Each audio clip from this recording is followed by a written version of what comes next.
Bonjour, donc voici le petit texte que je vous propose aujourd'hui. N'hésitez pas à appuyer sur pause le temps de votre méditation et ensuite vous pouvez poursuivre si vous le souhaitez la lecture de la vidéo pour écouter ce que ce texte m'a inspiré à moi. Mais vraiment, ce n'est pas une obligation, sentez-vous absolument libre. Le plus important, c'est vraiment ce que le texte vous dit à vous.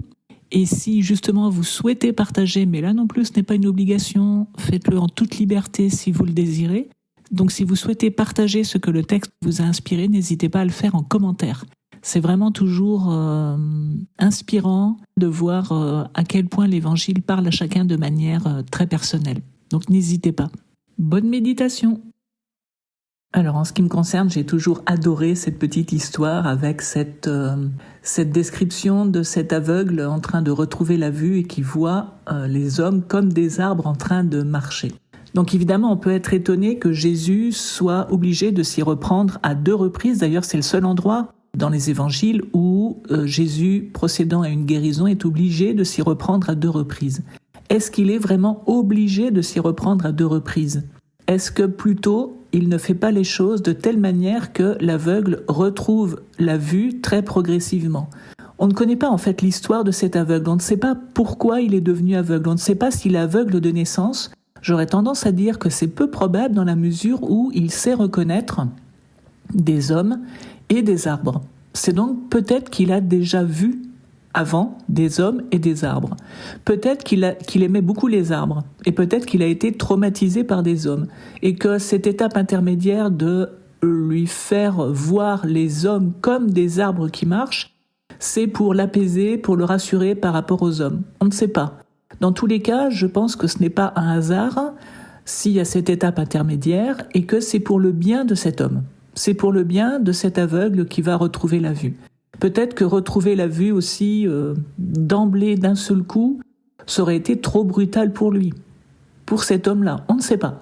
Toujours est-il qu'il y a cette étape intermédiaire dont on peut être à peu près sûr qu'elle est vraiment pour le bien de cet homme et en lien avec l'histoire de cet homme.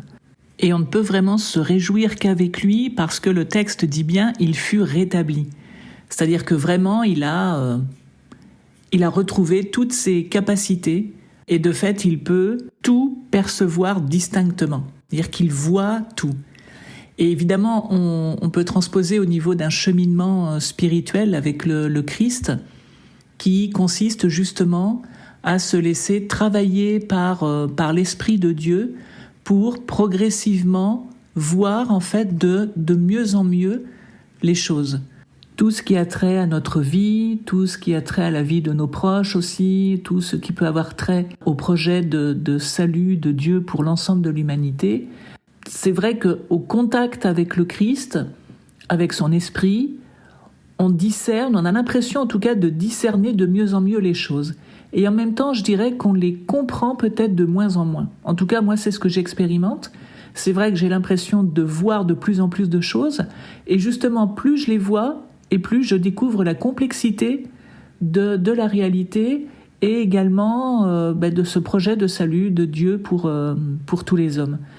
Et du coup, ça me ramène à une certaine humilité. C'est-à-dire que je me rends compte que vraiment les chemins de Dieu ne sont pas les miens et que donc je n'ai pas à juger, je n'ai pas à dire quoi que ce soit et je me rends compte vraiment de mon ignorance en fait. Mon ignorance des choses de Dieu. Et donc, je n'ai qu'à lui faire confiance et à le laisser agir, lui, justement en mettant à son service peut-être cette capacité de discernement croissante qu'il me donne, mais vraiment avec humilité et en le laissant avant tout agir lui. Parce que c'est lui qui sait.